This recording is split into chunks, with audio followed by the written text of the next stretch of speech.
Terima kasih pemirsa, masih bersama kami dalam Damai Indonesiaku yang dipersembahkan oleh Sarung Wadimor, tentu sarung kita dengan tema kita yaitu anak manja salah siapa. Tadi sudah dijelaskan oleh guru-guru kita bagaimana pola asuh anak, bagaimana agar anak itu tidak dimanja. Ustadz Tile dan juga Ustadz Kiai Haji Abdul Wahab telah membeberkan secara luas. Nah, saya yakin banyak sekali pertanyaan berkaitan dengan anak manja ini, terutama para ibu-ibu ini pasti akan mengajukan pertanyaan. Ada 4 jamaah yang sudah kami persiapkan.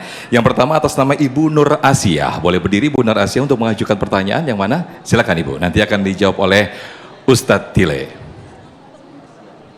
Ibu Nur Asia, ya. Silakan Ibu. Bismillahirrahmanirrahim. Assalamualaikum warahmatullahi wabarakatuh. Waalaikumsalam warahmatullahi wabarakatuh. Pak Ustadz, nama saya Ibu Nur Asia. Mau nanya kepada Pak Ustadz, apakah semua anak yang manja itu kesalahan daripada orang tua? Itu aja Pak Ustadz. Assalamualaikum warahmatullahi wabarakatuh. Waalaikumsalam warahmatullahi wabarakatuh. Orang tua nggak mau disalahin ternyata ya. Nggak terima nih kayaknya. Gimana Ustadz Tile? Tile. Terima kasih Ibu Nur Asia. Ya, saya Nur Fadilah. Sama-sama Nur. Apakah kesalahan anak ini manja itu murni datangnya dari kedua orang tua? Jadi Ibu, sebenarnya madrasatul ula, madrasah pertama di dalam keluarga adalah ibu dan bapak yang membentuk karakter anak kita. Laksana kertas putih itu anak mau dicoret tinta merah, tinta kuning, tinta hijau tergantung ibu dan bapaknya.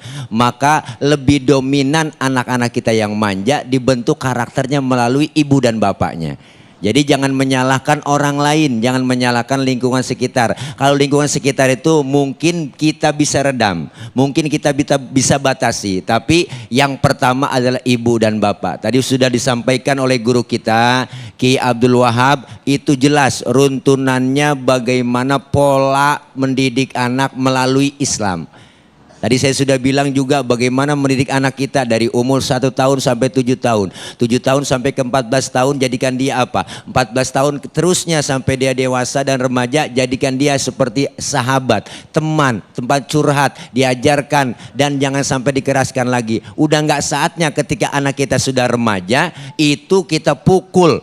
Ya enggak, kita omel dengan caci maki, dengan wah omongan setan lu, wah emang anak haram lu, begitu kadang-kadang kita kelebihan ngelewat ya Bu. Tapi kalau tujuannya untuk mendidik nggak usah ada kata-kata kasar, dididik mereka jangan sampai dengan umur 1 tahun sampai 7 tahun manjanya itu terus-terusan. Jadi umur 7 tahun masih dimanja aja, akhirnya makan minta disuapin. Ya tadi guru kita udah bilang minta ini diturutin semuanya. Akhirnya lama-lama itu anak kita menjadi anak yang mentalnya menjadi lemah, mentalnya menjadi kurang kuat menghadapi satu masalah. Jadi intinya nggak setiap orang tua, ibu dan bapak itu dominannya memang terlalu berat, terlalu besar buat menjadikan anak menjadi manja. Itu insya Allah dengan kita sadar sebagai orang tua. Dulu orang tua pernah ngomong, ibu, bapak saya ngomong, ntar lu bakal ngerasain jadi orang tua. Bener Bu? Bener. Ternyata begini rasanya, ya Allah susahnya, ya enggak, godaan ujian anak macam-macam dah. Mudah-mudahan kita semua bisa supaya anak kita itu tidak terlalu manja. Manja boleh tapi ada batasnya. Itu barangkali Ibu Nur Asia. Ya ketemu nanti di luar, kalau kurang puas nyari kepuasan di luar insya Allah. Terima kasih, terima gaji. Terima kasih Ustadz. Baik, terima kasih Ustadz Tile yang telah memberikan jawaban atas pertanyaan dari Ibu Nur Asia. Berikutnya kami persilakan Mas Andreas. Mas Andre ya, wah ini calon orang tua ini sepertinya. Silakan Mas Andre pertanyaannya. Assalamualaikum warahmatullahi wabarakatuh. Waalaikumsalam warahmatullahi wabarakatuh. Perkenalkan, nama saya Andreas Kia Rahman. Izin bertanya Pak Kiai dan Pak Ustadz, bagaimana kita sebagai seorang anak menjadi pribadi yang tidak manja dan tidak membebani orang tua. Padahal kita tahu bahwasanya pasti orang tua ingin memberikan yang terbaik kepada anaknya. Terima kasih. Terima kasih Mas Andreas. Ini juga salah satu santri dari Kiai Haji Abdul Wahab sepertinya. Silakan Yai, jawabannya bagaimana? Baik, terima kasih. Anak itu kan ujian untuk orang tua, betul ya Bu ya? Ya, ujian. Tapi jangan sampai karena gara-gara anak itu kita justru jadi lupa dan lalai kepada Allah Subhanahu wa taala. Banyak diajarkan di dalam Islam pola asuh anak, termasuk bagaimana cara Nabi Ibrahim mendidik putra-putranya. Lihat, anak Nabi Ibrahim itu, Nabi Ibrahim disebut dengan Abal Anbiya, anak-anaknya jadi nabi semua. Dari Nabi Ishak, Nabi Yakub, Nabi Yusuf sampai dengan Nabi Isa, termasuk Nabi Muhammad Sallallahu Alaihi Wasallam. Ketika beliau memiliki anak namanya Ismail, maka pola mendidik beliau adalah dengan cara pertama mendekatkan anak kepada ubudiyah, kepada pendidikan ibadah kepada Allah Subhanahu wa taala. Dikenalkan anak kita kepada Allah. Yang kedua, ketika falamma balagha ma'hus sa'ya, ketika anaknya sudah beranjak agak dewasa, anak as-sa'ya itu para ahli tafsir mengatakan anak bisa diajak untuk bisa membantu orang tuanya.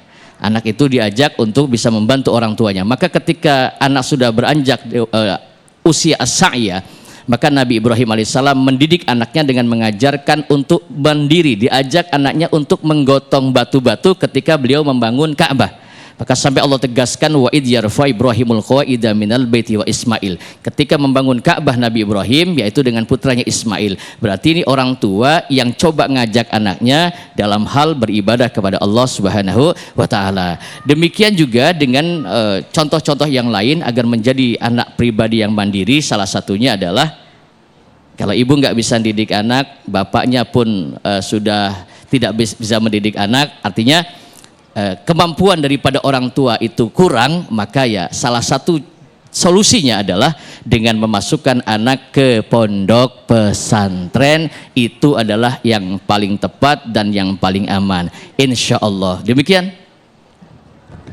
Baik, terima kasih Kiai Haji Abdul Wahab atas jawabannya. Berikutnya kami persilakan kembali kepada jamaah dari kaum ibu. Ada Ibu Yuliati yang jauh-jauh dari Serang, Banten. Silakan Ibu, pertanyaannya berkaitan dengan pola asuh anak dengan tema kita yaitu anak manja salah siapa. Silakan Ibu. Bismillahirrahmanirrahim. Assalamualaikum warahmatullahi wabarakatuh. Waalaikumsalam warahmatullahi wabarakatuh. Nama saya Ibu Yuliati dari Majlis Ta'lim Al-Islah Serang, Banten. Mau bertanya Pak Ustadz, bagaimana caranya mendidik anak angkat supaya menjadi orang penurut? Gitu saja. Assalamualaikum warahmatullahi wabarakatuh. Waalaikumsalam warahmatullahi wabarakatuh. Ini tentu penerapan yang berbeda ketika anak angkat ya, karena bukan anak kandung begitu ya Ibu. Bagaimana nih Ustaz Tile? Iya, ketika sudah mendapatkan amanah, kita mendapatkan anak angkat, maka didiklah ia ibu seperti anak kandung sendiri. Jangan dibedakan masalah pendidikannya, kasih sayangnya, lahir batinnya. Kenapa? Karena kita sudah berdasarkan cinta dan sayang kepada anak itu. Sama seperti kita mencintai anak-anak yatim. Jadikanlah mereka, anak-anak yatim kita, seperti anak kita sendiri. Butuh perhatian, butuh kasih sayang, butuh pendidikan, perhatikan beasiswanya. Apalagi anak angkat yang memang kita kadang tidak menutup kemungkinan banyak kasus yang terjadi kekejaman ibu tiri. Ya Bu, sampai ada lagunya Ibu Tini, Bapak Tono, terbalik ya. Nah, jadi ibu tiri apa ibu Tono? Nah, kadang ada seperti itu. Tapi kalau kita cinta dan sayang berdasarkan memang dari hati kita, anggaplah dia seperti anak kita sendiri, anak kandung sendiri. Didiklah sampai berapa banyak ibu, anak yang kita pungut, anak yang kita asuh melalui anak angkat yang kita besarkan, kita didik, bisa membawa kebahagiaan buat orang tuanya walaupun itu bukan orang tua kandung. Berapa banyak kita lihat sudah banyak buktinya anak-anak yang seperti itu. Kenapa? Karena didikan, hasil didikan ibu dan bapaknya walaupun ibu bapaknya bukan ibu kandung. Itu barangkali jadikan dia seperti anak kita sendiri. Ya, ibu apa namanya tadi? Ibu Yulianti dari Serang. Dari Serang. Hati-hati di Serang. Oh. Diserang ya. Agak sedikit mikir saya. Baik, ini tidak membedakan antara anak asli dan anak angkat begitu ya Bu Yati ya. Berikutnya masih ada satu jamaah lagi yang nanti akan dijawab oleh guru kita Kiai Haji Abdul Wahab atas nama Ibu Yeti yang akan mengajukan pertanyaan. Silakan Ibu Yeti, boleh berdiri. Yang mana Ibu?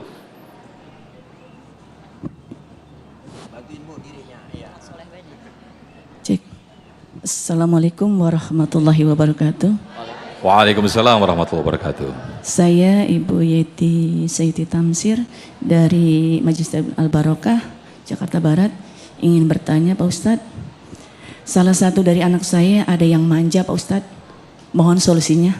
Itu saja dari saya. Wassalamualaikum warahmatullahi wabarakatuh. Waalaikumsalam warahmatullahi wabarakatuh. Kalau boleh tahu anak yang keberapa Ibu? Anak yang kelima. Anak yang kelima. Usianya berapa kalau boleh tahu Ibu? 24. Dan masih manja sampai saat ini. Umur 24 tahun.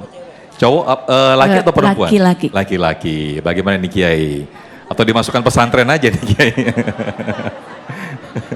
Udah umur 24 ya. Silakan Kiai. Baik Ibu, terima kasih. 24 tahun, cowok masih manja gitu ya. Begini para hadirin yang dimuliakan oleh Allah Subhanahu wa taala. Tadi disampaikan oleh Ustadz Tile, Ustadz Nur Fadilah bahwa supaya anak itu agar tidak menjadi manja, anak dididik dengan kalimat-kalimat yang baik, dengan teguran-teguran yang baik. Jika masih belum mempan juga, maka boleh dengan nada yang agak keras. Ini diajarkan oleh Imam Ghazali bahwa mendidik anak dengan keras boleh, tapi dengan tidak memukul, dengan tidak menyakiti anak. Ya, yang terakhir, jika sudah mentok, dididik sudah, diajarkan mandiri sudah, tapi anak tetap manja, lihat pergaulannya. Karena saat ini hati-hati Ibu, dari pergaulan handphone, dari pergaulan media sosial, awas hati-hati. Ya, sekarang banyak, maaf, penyimpangan seksual banyak ya. Nah, jadi kalau anak Ibu seperti itu, ada agak manja, terus dididik. Terakhir adalah doakan orang tuanya. Didoakan, orang tuanya mendoakan anaknya. Dengan cara apa? Almarhum Ki Haji Ahmad Dasuki Adnan, pendiri pesantren Al-Wasilah ini memberikan ajaran kepada saya. Jika anaknya sulit dididik, maka bacakan surah Al-Ikhlas. Bacakan surah Al-Ikhlas 3 kali, terus ketika anaknya tidur, Ibu tiupkan di hidungnya. Tapi jangan makan jengkol. Ntar tuh anak bisa pingsan ya Bu ya. Jangan makan jengkol. Didoakan, karena doa seorang ibu itu jika sudah mentok, minta kepada Allah Subhanahu wa taala, doanya ibu itu pasti dijabah oleh Allah Subhanahu wa taala. Mudah-mudahan nanti anaknya nggak manja lagi. Terima kasih. Baik, terima kasih Kiai Haji Abdul Wahab atas jawabannya. Nah, mungkin bisa dipraktekkan apa yang disampaikan oleh guru kita Kiai Haji Wahab tadi. Nah, pemirsa, selain jamaah tadi yang sudah mengajukan pertanyaan, kami juga ajak para pemirsa yang menonton di rumah untuk bergabung lewat video call WhatsApp kami dalam berinteraksi di Damai Indonesiaku. Tetaplah bersama kami. Iya para pemirsa dan para jamaah, jangan lupa nanti ada pertanyaan dari pemirsa kita melalui aplikasi video call melalui WhatsApp. Terus dan pantengin Damai Indonesiaku di hari ini. Mantap.